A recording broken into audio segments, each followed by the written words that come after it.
What is up, fellow sickos? I am Dan Valley coming at you all by my lonesome to talk about the one, the only, the wildly disappointing, upsetting, mercurial, whatever you want to call them, 2024-2025 Sacramento Kings working off their fourth consecutive loss to the Indiana Pacers. All of them came at home, and they include back-to-back losses to the Los Angeles Lakers, which is just it's a weird thing to happen in this economy. People are sounding the alarm.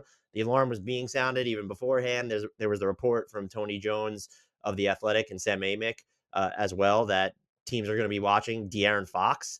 Uh, as he comes up he's been extension eligible for a while. He declined one this past offseason. Teams are wondering whether he is going to ask for a trade. His agency, Clutch Sports, already met with the team. So, of course, that becomes headline fodder. I don't read too much. Not that I don't read too much into the Aaron Fox stuff just now. But we can get into whether we think that they should actually be looking at a De'Aaron Fox trade independent of has he asked for out. But he will be eligible for a 4-year, $228.6 million extension this coming offseason. I still view that as the most likely reason that he was waiting. That can, of course, go up to 5 years and $343.3 million if he makes an All-NBA team. We'll see if the Kings are good enough to where his voting isn't hurt by that. But he has the numbers to be in that discussion. I saw people floating around that the issue is for the Kings is that De'Aaron Fox isn't an All-NBA caliber player, and I just disagree. If you're saying he's not one of the 10 best players in the NBA and therefore can't be the best player on a contender, it's not really an insult. They're just the vast majority of the NBA falls into that bucket. But there's clearly something going on in Sacramento, and I've been a proponent of patience with them. Their vitals say that they could be a better team. When I watch them, I feel like I see these stretches of they could be a better team. I think what's most uncomfortable about where they're at now, which again is as we record this, 13-17, 12th place in the Western Conference. Their season, we like to frame things in terms of doom and gloom and relative to expectations. I know fans are mad. I know analysts have killed them, and they pretty much deserve everything for the most part that I have seen said. They are still just a couple of games in the loss column back of the play-in, but you don't want to enter Christmas essentially being 4 losses out of 10th place in the Western Conference, where the only teams that have a worse record than you are the New Orleans Pelicans, who a lot of people can't even, if I gave you 5 guesses to tell me the 3 most played players on that team, I bet you most people would get it wrong. Then the Utah Jazz and the Portland Trail Blazers, neither of whom are trying to win now. It's a terrible spot in which to be. And I think what's most uncomfortable about it is it's no one issue. It's a confluence of issues with the players, with the coaching staff, and with the front office, of course. I think you could argue that they might deserve the most blame. And you're sitting there and thinking, okay, this is a team that's 9th in offense now, even after that disaster against the Pacers. That was a second half to behold, folks, if you're a Pacers fan. Anyway, so you're 9th in offense and you're 14th in defense, filtering out garbage time. That's not the worst spot to be. And you're still 14th in point differential on the season. So it doesn't look like that's the worst spot to be. But when you dig into their actual record, it's a terrible spot to be. And you start to get into all of the issues that are plaguing them on the court. And I know a lot of people are citing the shot profile is an issue on the offensive end. They are dead last by a mile in rim and 3-point attempt frequency. It also does not help that Kevin Huerter, Keegan Murray specifically, they're 2 most important shooters, I think you would argue, from beyond the arc. You could throw Malik Monk into there and De'Aaron Fox, of course, who's below 34% himself. That stuff all matters, but Keegan Murray and Kevin Huerter, Murray's been mostly down from beyond the arc, where Huerter, he's had some injury luck caked in there. He's been more up and down. But when those dudes are shooting so poorly from 3 in net, it diminishes what was already like a really thin margin for you. And so when you look at it per 100 possessions, the Kings are losing the 3-pointers made battle by about 3 per. It's a little bit less, but so you're just giving up 9 points per 100 possessions right there. You're not winning in more of the macro categories. You're not winning those by enough to just overwrite that margin. And look, some of these buckets will overlap with one another, but they're a plus 0.2 points per 100 when it comes to turnover scoring versus their opponents. They're a plus 1.2 points per 100 when you get into second chance opportunities. They're a plus 2 points per 100 in transition and a plus 3.8 points per 100 in the paint. And while DeMar DeRozan has certainly helped their ability to get to the foul line, they're a plus 0.2 again in free throws made per 100 possessions. Again, some of these can overlap, certainly the turnover scoring, the points in transition, points in the paint, but you're not obliterating teams by any of those margins to where we can just write off and say, all right, well, they're -9 from three-point range per game. That's not the end of the world. If you're spotting teams 9 points per 100 possessions or for an entire game, however you want to frame it, that's a really big problem. And I think that's certainly ailed them. And now, would they be in a different position had Kevin Huerter and Keegan Murray played some better games, been hotter from beyond the arc? Yeah, you're probably talking about a couple extra victories. They're also a team that they have played more crunch time minutes than anybody this season. Their record in those spots, which I think is down to 6-12, is not great. And you start to really get concerned there where you could say, well, that will flip. But at some point, we're getting to the 30 game threshold. Teams are what they've told us they are. And the Kings are kind of screaming that they're mediocre. And I have issues with the offense. I think the defense could probably be an even bigger concern, though, as could some of the rotations. I mean, I still don't understand the lack of Keon Ellis usage here, or at least the inconsistent deployment of him, where it just seems like he can play a huge role one game, and then what does he log against the Pacers? 5 minutes. And there's just been too many instances of that or something similar across the board this season. And I think the top heaviness of the Kings has also hurt them when you're looking at who their most important bench players are. Do they go more than 7 trustworthy players deep? Absolutely not at this point. I've seen a lot of people say that, well, Keon Ellis, if he was bigger, it'd be a different story. I don't care whether you think Keon Ellis is 6'3" or 6'6". He's still one of your best defensive options. He's been one of your most effective three-point shooters on wide open looks this year. I get you want him to be more aggressive.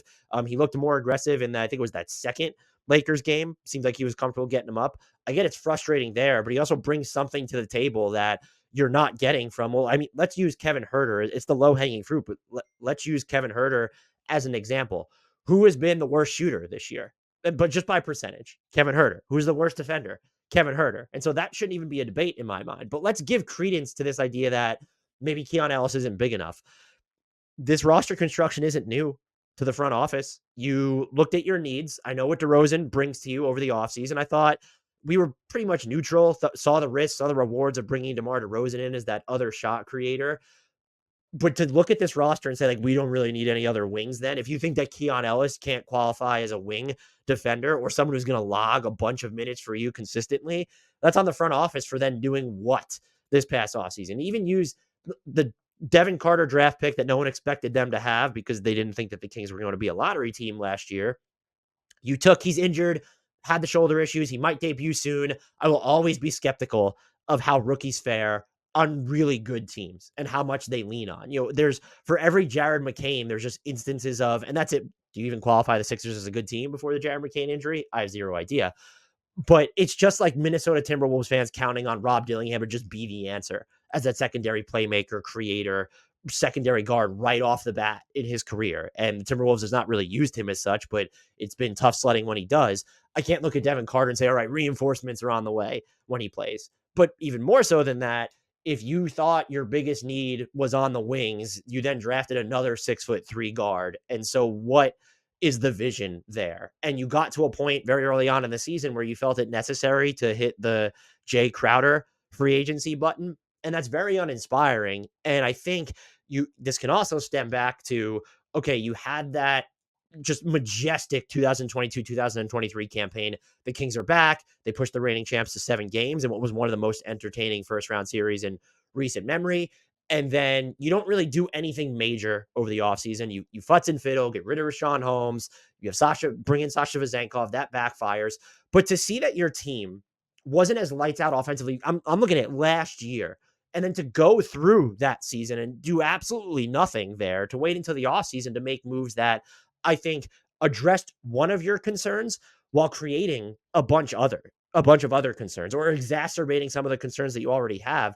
That's just a monumental failure on the front office's part. And then you look at, okay, Mike Brown specifically, I think a ton of blame has to go to him, just the coaching staff in general, because you can't kill him for the personnel that's available, but he does not seem like he has optimized the group that is at his disposal. And the Keon Ellis playing time is going to be the harbinger of that, but just leaning on your main guys so much and still trying to kind of settle on, well, who am I going to go to and what's going to happen on a night-to-night basis this late into the year when the experimentation isn't going all that well, and when the numbers all tell us that the Kings are going to be better with their core lineup if Keon Ellis is on the floor. I think you look at the Kings through the lens of, okay, you have Domas Sabonis, you have DeMar DeRozan, and you have De'Aaron Fox, and you have Keegan Murray. Like, those are kind of your four locks or your four staples. And who needs to be that fifth guy in core lineups? We've seen Kevin Huerter a bunch. We've seen Keon Ellis some. And we've, of course, seen Malik Monk. When you get into all those lineups, the Keon Ellis one is most effective by far. It's also played the least. It's a plus 23.4 points per 100 possessions per cleaning glass when it's on the court. The issue with all of those lineups, though, is that none of them solve the math problem on the offensive end.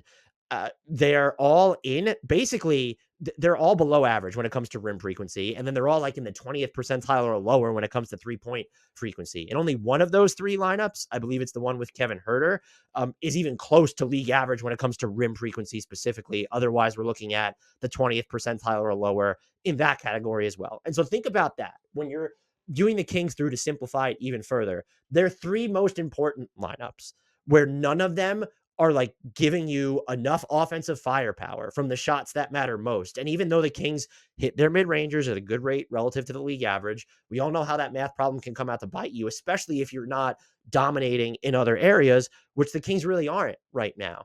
And you can look at their defense, and I certainly have at points, and I appreciate a lot of the things they do with the personnel they have.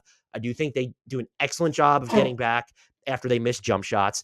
They do an excellent job for the most part getting set after they're making a shot, but they're not like this super explosive or athletic team. And so on those offensive possessions where they do get deep into the paint, whether it's a make or miss, it feels like they're always lagging on the defensive possession thereafter because they're not back in time enough. And I think we're getting to a point where, all right, it's cool that not cool, but you're 14th in points allowed per possession. That's a fine spot to be if you're a top 5 offense or better. They're not that right now. And when you start to get into what separates, 9th from 5th place, okay, they might be close, but you look at the defense and there's just a chance that it's way worse than what the numbers are kind of, screaming at us, because there's been a lot of issues with their 3-point percentage allowed this year. There's definitely something going on there. They don't give up a ton of quote unquote wide open looks with defenders being 6 or more feet away. But because they're so dead set, since they know they don't have great rim protectors on the floor really at any given moment in the game, they're going to sell out to take away those shots. And that's going to cost them when it comes to the ground that's covered contesting 3-point shooters. So they're 26th in points allowed per spot up possession. That is really bad. And while their defense might be 14th overall, they're 22nd in half court defense. And they run into issues guarding the pick and roll all the time. They're in the bottom 5 of overall pick and roll defense, and they're 28th in points allowed per possession to the pick and roll ball handler specifically. The crunch time evidence, even, I've used it as a means to say, okay, look, this team has been close, but now you start to dig into that a little bit more. And PBP Stats has this really effective tool where you can filter out possessions by leverage. And so you look at just high and very high leverage situations, which is simply just how much do these possessions impact the probability of winning. So we're looking at the possessions in every game that impact the probability of winning the most.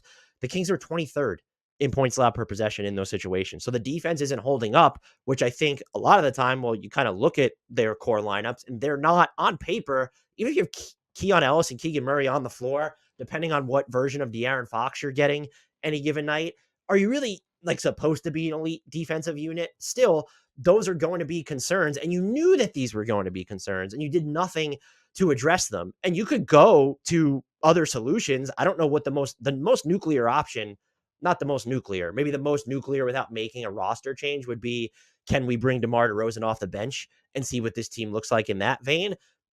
Politically, will they get away with that? Would they be able to do it? How would DeMar DeRozan feel about it? I have zero idea, but they're also going to need to find a way then. Maybe it's starting DeRozan and more drastically staggering the units in which they're deploying players, because one of the biggest issues for this team when you look at the offensive end too, and they could stand to be a lot better, is because of the way defenses are guarding them right now, where you don't have these caps lock 3-point threats in terms of, again, not just efficiency but really high volume on the court. It makes life harder on anyone. You're looking at just like the shot quality of these players. And you can look at B-Ball Index has a tool where you could just look at general openness rating. You go year over year for some of the Kings' most important complementary players, Malik Monk, Kevin Huerter, Keon Ellis even, and Keegan Murray, of course. Their openness ratings in the half court from 3-point range, they've been yanked down for the most part. There's some noise in there where Keon Ellis is maybe seeing some better quality opportunities, but that's not good because you've now increased your overall top end talent on the team, but you've effectively made life harder for your supporting cast while also saying we don't really have the margin for error to overcome that because we're not deep enough, we're not versatile enough at any end of the floor to overwrite two of our top 7 players working through whether you believe they're slumps or in the case of Kevin Huerter, is this just the new normal because of how just uneven his performance has been, quite frankly, since the 2023 playoffs. And you've materially changed the way you're using some of these guys as well. I mean, look, Keegan Murray, one of the most underrated defenders in the league, probably still. Kings fans might just be frustrated in general, but I still just believe that to be true. The workload that he has shouldered since coming into the league and done so while like fighting through it and actually being effective, I don't think anyone had him build for that coming into the NBA, including the Kings themselves. Is this an issue of, okay, looking what's happening on offense, is he gassed from everything he's trying to do on defense? There's also the element of, too, though, he is being used differently. The same volume isn't going to be there. Last year, he finished 3 possessions off of handoffs. That has been more than halved this year. He's down to 1.4. It's been the same thing basically with Kevin Huerter, where you've seen his handoff frequency decrease by basically half. And that was always going to be a potential symptom of getting DeMar DeRozan and kind of shrinking the floor, in theory, in the half court even further. But what have you done to overcome it? It seems like you're either then playing the wrong guys or you're not staggering your lineups more aggressively enough, and you're leaning again too heavily on your top players. But you look at what the Kings have done and you look at who's available on the bench and the minutes that they're giving to Isaac Jones or Kobe Jones, and it's, well, what are they supposed to do? That's where it comes back to the front office, where this isn't news. Nothing that has happened that they had the DeMar DeRozan's missed a little bit of time. Relative to the rest of the league, this is not a team that has been gutted by injuries unless you expected Devin Carter to come in here and just be excellent right off rip. And I don't know how you could have expected that, especially because they have so many of these, let's call them guards or just non-wings who also aren't forwards. Because if you think that Keon Ellis is too small, do you just believe that Devin Carter, maybe because he was stronger, he's not going to be too small? I'm not going to buy that. And so there's an inherent roster construction flaw here that I think was an issue that we always could have seen coming. And so you look at this and you say, okay, yeah, like their 4 most frequent or important complementary shooters, they're not shooting well on semi-open or open 3. So any 3 that has a defender 4 or more feet away. Keegan Murray specifically on 7 semi-open 3s this year, 15.1%. That's really bad. And then in general, just looking at Ellis, he's at 31% on semi-open 3s, but he's hitting his wide open 3s at a 45.5% clip. So he's bridging the gap a little bit. A lot of those other guys, they're not doing the same. Even if you're shooting 37 or 39% on wide open 3s, that's like 37%. I haven't checked this in a minute, but that's going to be below league average on wide open 3s. And so to not have, maybe you have 1 or 2 go-to players you can count on to hit that. Look, even De'Aaron Fox has slumped from beyond the arc relative to what we know that he is capable of. And look, a lot is on the shoulders of him and DeRozan, and of course Sabonis, who has actually been more efficient by and large this year. But those pieces, all of these pieces together, there is a level of counterintuition to the way this team is built. And I don't know I think the problem here is you look at them and say, is there one acquisition that can tie it all together? And the same names are kind of being bandied about here. Cam Johnson or Dorian Finney-Smith. Let's just name all these Nets players. They've been tangentially linked to Kyle Kuzma. And I think in general, like you're probably at least considering the right archetype where it's, hey, is there someone that could potentially scale across all 3 wing positions, the 2, 3, 4, specifically on the defensive end? Cam Johnson, to me, of those 3 could potentially be the most ideal just because he gives you a lot of the off-ball lethality plus the 3-point shooting in general, both volume and efficiency. And then he's not going to be a sieve on the defensive end, but he's also not going to check maybe enough boxes on the defensive end to get you to say, okay, like that's just our 5th best guy. And then you also have to get into the problem of, well, who are they giving up to get these players. And I think the package that's been bandied about is Kevin Huerter plus stuff, picks. Do they need to attach Trey Lyles to him? What I really do think you need to consider, though, is you might be fine just trading Kevin Huerter. And okay, are you getting back someone who's going to replace enough of his 3-point volume to where you're upgrading, I guess, the defense and then a net neutral or better from 3-point range? That would have to be the move. And are you willing to give up first round equity or more? Because my guess would be that the Nets don't trade Cam Johnson for Kevin Huerter, Trey Lyles, and 1 first round pick or anything that's equivalent to that. Are you going to be prepared to include more when you're not going to get another star? And so it might be time for the Kings to maybe consider what would be more seismic scenarios where should they be looking at moving Malik Monk as just because primary salary filler, super useful to teams, could start certainly on more than a handful of them. Do you even look at, would there be a market for DeMar DeRozan? Is it worth kind of seeing, well, what would it be like if we tried to, I'm not endorsing this, to be clear. This is stream of conscious, me throwing stuff out. Are they a team where we know Miami is saying that they're not going to move Jimmy Butler unless it's for a great offer, but he's approaching free agency. If they're not looking to totally rebuild, does DeRozan and Huerter and the other salary to make it work? Going in on a trade like that maybe make more sense. Because no, you're not getting a shooter there, but you're not really hurting your 3-point volume anyway. You're helping your defense. You're giving yourself some of that same optionality on the offensive end in the half court. And you're kind of just by virtue of that, then ensuring that, all right, we keep Malik Monk and his importance from the perimeter, and we keep Kevin Huerter, who is still conceptually important to their perimeter rotation. I don't expect the Kings to go down that route. What the Kings can ill afford to do is nothing. And yet that gets into really almost an existential question of, well, is this season worth doubling down on to give up first round equity and more to try and fix some of these issues, knowing that there's probably not going to be one player who fixes all of them? And then the answer to that is, I don't know. I mean, at this rate, this early into the season, unless you're bowling a team over, you're probably going to have to wait anyway until this will be different if giving up a first round pick a little bit more than a quarter of the way through the season versus having to wait until February 6th, where it's just, there's less time to correct course here. If you're not bowling teams over, are they really going to accept your offer for a Dorian Finney-Smith, for I don't love Kyle Kuzma here, but for a Cam Johnson, for a Larry Nance Jr., if you would that would be an interesting target for them out of Atlanta. I don't know if they want to go and get John Collins. Would Utah, if it's just the offers Trey Lyles and Kevin Huerter, would Utah just prefer to wait, see if they can get more out of another team? That might be an example where, okay, it feels a little bit more doable. But then how much are these moves that aren't super stark going to do for you? I'm not saying it needs to be on the level of getting a Jimmy Butler or the names they were linked to last year, whether it was Siakam or Giannonobi, neither of whom reportedly wanted to go to Sacramento.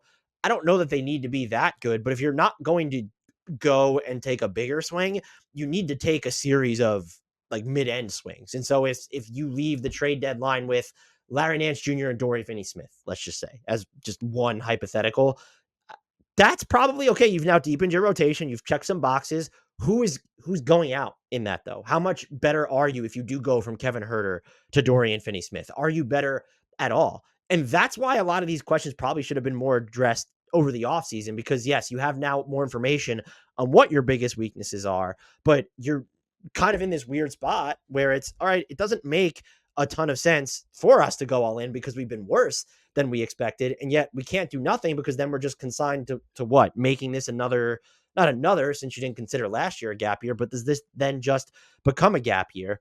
I will say, I don't expect anything along the lines of, will De'Aaron Fox get traded? I would be kind of surprised if DeMar DeRozan got traded too. Any of the real nuclear options, whether it involves them going out and getting another star or whether it involves, we're hitting the blow up button and starting over, that's not a decision you make in the middle of the year. The middle of the year is for the names that we just mentioned, where it's, can we just go out and get a Cody Martin to kind of deepen our defensive versatility, and the outgoing money isn't backbreaking to match? Do we see, what does it take to get Chris Boucher out of Toronto? Is he big enough upgrade over a Trey Lyles for us? Those are the types of moves that you're basically going to make, especially in a situation like the Kings, where it's, all right, we have DeRozan and Fox and Sabonis, and we're not going to get another star probably unless we're giving up Keegan Murray. And I'm certainly not giving up him in a Jimmy Butler trade right now. Just the age, the upcoming free agency. That's not what I was implying by mentioning Jimmy Butler's names. They're not going to do that, and I don't think there's a ton of value in doing that right now either. Let's use Fox as the analog here. Let's say he is getting a little frustrated. Let's say Clutch Sports did kind of propose the idea of, well, like if things don't turn around, maybe you should start looking at trade options. If De'Aaron Fox asks for a trade, demands a trade, yes, then you're forced to look at it. But objectively speaking, teams are going to have more flexibility over the offseason, certainly in terms of roster spots, definitely in terms of cap flexibility. And so you're not making, people could dream up all the De'Aaron Fox trades they want, unless you believe or have information that he is going to request a trade. I just don't place a ton of value in them right now because the Kings will get more, I would think, over the offseason, even with another year being ticked off his deal and quote unquote free agency on the horizon for him. That's not a decision you're making midstream. And if you go from going after DeMar DeRozan to that without a De'Aaron Fox trade request, I would question just what the general direction of your franchise is anyway. You still need to do something. And I think that's kind of, I think they're obligated to not give up on this season or kind of let's wait and see if the pieces figure it out. We now have enough evidence to say, do I think that this team could be a little bit better than expected? You even look at their point differential relative to their record. There's only one team that has a bigger discrepancy between those two right now. So yeah, there's a better team in here somewhere, but there's a fragile team in here everywhere. I'm not talking in terms of injuries. I'm just talking in terms of their ability to win enough of the mid-game on-court battles to decidedly be more than a play-in contender in the Western Conference. I think we now have evidence that their margin for error is never going to increase unless they do something to change the makeup of the roster and maybe the way it's run. I'm not an advocate of firing Mike Brown right now, but I certainly have questions, even as someone who's not watching every Kings game, about the playing time distribution here and even some of the lineups that you're going to run out. But I think the real moral of their story here, or their cardinal sin, is building a roster where there are clear weaknesses, like among your top, like all your like just your best players, but there's almost this counterintuitive feel to the idea of them. Like the minutes have been fine, but this is not something you want to say when you're playing Monk with the other four. So De'Aaron Fox, Malik Monk, DeMar DeRozan, Keegan Murray, Domas Sabonis. You're winning those minutes by not even 2 points per 100 possessions. And here's the kicker. Your offense is below average during those stretches. That's almost a 500 possession sample size. There's something by the way, you can't talk to me. I know Malik Monk is higher volume on the offensive end, but you can't say Keon Ellis is too small and then be like, well, the answer is like, we can play those five together. There's something that feels inherently uneven about that. And maybe that's being complicated by the fact that they're not an elite offensive unit together just yet. So I would argue they've overachieved defensively. They're in the 46th percentile defensively with those five on the floor. And there is one above average defender in that group. You could make the case for De'Aaron Fox. There's one certain above average defender in Keegan Murray. So that's where they're at. And it's something that I think they could have foreseen. And a lot of people did foresee over the offseason after making the DeRozan move, even more so before making the DeRozan move. But I think it's paramount for this team and even their fans to not treat this as just, well, there's the either or there's a bunch of different options where we might just need to blow it up. And I'll be more willing to entertain that if more reporting comes out on the De'Aaron Fox front that he doesn't want to be there. I just don't buy that he doesn't want to be there. I think that story is more a way of putting pressure on the organization to do exactly what I believe is their only option. And that's, you're not doing anything mega. You're going out there and you're trying to expand your rotation. Look, if you're not going to use Keon Ellis, then use him as an asset in another deal to get someone that you're prepared to play 25 to 30 minutes a game then. But you have to get, I would say, another 2 playable bodies on this team. Like real playable bodies can be in your playoff rotation, can certainly be in your regular season rotation. I think the areas in which those need to come are just pretty clear. It'd be cool if it's a combo big where can you get away with Larry Nance Jr. at the 4 and the 5, but if it's even just a matter of backup center, if this team just suddenly said that you're able to take a flyer on Robert Williams III, and I floated this for the Kings in the past, not going to play a ton of minutes, you don't really want him playing with Sabonis, that's fucking fine. Because you just need upgrades kind of in the reserve 4-5 area, and then certainly in the combo wing area just across the 2-3-4. If you get someone who can check, let's say you get, I don't know who would be the best option here. It's either Dorian Finney-Smith or Cam Johnson among the most gettables, but if you get someone who can defensively play across maybe like the 2.5, like it's fringe when you're getting to some guards, but the 2-3-4, it then allows you to be wide in your scope when it comes to the 5. Whereas we don't necessarily need a true rim protector. We don't need someone who also needs to play the 4, though. We go after more of a pure 5 in that respect. But you need two more playable bodies, and you don't get to use the excuse of, well, we're worse than expected. We're not going to throw good money after bad. You've built a team that needs to have some sort of an immediate window. And if you go a second year in a row of just a disappointing return, not even making the playoffs, and at this rate, you're not even going to make the play-in, inexcusable. And so the time to act would be now. And I'm not saying be irresponsible with what you're offering, but you're not out of trade chips to play. My guess would be they're not going to want to pay the tax this year. So you're using that as maybe the hard and fast cutoff of they only have $2.1 million under the tax. They're not going to take in any more money after that. They have $5.9 million under the first apron. If that, is something that's going to matter, it does give them flexibility. They have future picks they could trade, even with that protected one heading to Atlanta this year. Devin Carter might still have some intrigue, although you're likely trading him at the nadir of his value because he's injured and as of right now hasn't played just yet. You have matching salaries, and some of them are uncomfortable. But aside from Fox, Murray, and Sabonis, there's no one on this roster that I'm just viewing as completely untouchable. Ellis would come close because of his salary, but if you're not going to play him consistently, you need to explore what's out there. And I just don't see the value in waiting anymore. I think clearly I thought I was too low on this team entering the season, and then I overcorrected, and I still think there's a better team in there overall based off some of the games that we've seen, some of the stretches I've watched, and then of course some of the data that you can just see in the macro. But this team has to do something. It's at DEFCON 2. I don't think it's necessarily DEFCON 1 because that's what you consider any and all scenarios. I do think it's important to couch it by saying we're not in the realm of, unless you really just believe, if you're a title or bust mentality, which I know a lot of people are, fine. I don't necessarily watch or cover the league that way. So I'm not going to say, well, they might as well blow it up or go all in for Jimmy Butler. Because otherwise, what are they doing? There can be a happy medium in between, and you can let things marinate and see if you get lucky breaks elsewhere. And that's the line that the Kings need to toe. And I think you can argue they did it over the offseason. They did it imperfectly, and it was on delay because the fact that they made no moves last year during the middle of the season was criminal if you're a fan of that franchise. And you can't do the same thing now. You operate as buyers until, I would say, semi-aggressive buyers, just intuitive buyers, until that the season has gone off the rails, like for good. And I don't think they're at that point, but if you let it get to that point, again, that's going to fall. It falls on everybody, but I'm starting from the top down there. And that's going to go to the front office and then to the coaching staff. And of course, the players who, look, some of them just, you can't force Kevin Huerter to make more threes. And the Keegan Murray, the shooting splits there, you can't necessarily force that to be better either. But I also keep coming back to the fact that life feels a lot more difficult for a lot of the supporting cast members. Even if they're not having to generate as much of their own looks, the quality just isn't there. You could look, Keegan Murray's shot quality in transition and at the rim this year, night and day compared to last year. And that is a personnel issue, which I think really you could talk about whatever lineups you want to play. I really think that has more to do with the front office than anybody else. Let me know what you think the Kings should do, whether it's in the YouTube comments or join our Discord and come talk there. The link to that's in the podcast and YouTube description. Remember, please, to subscribe to us as always if you've not done so already. Pumping out content around these parts all the time. Until next time, and as always, I leave with a shout out to the one, the only, Frank Ntilikina, and happy holidays to whichever one that you celebrate.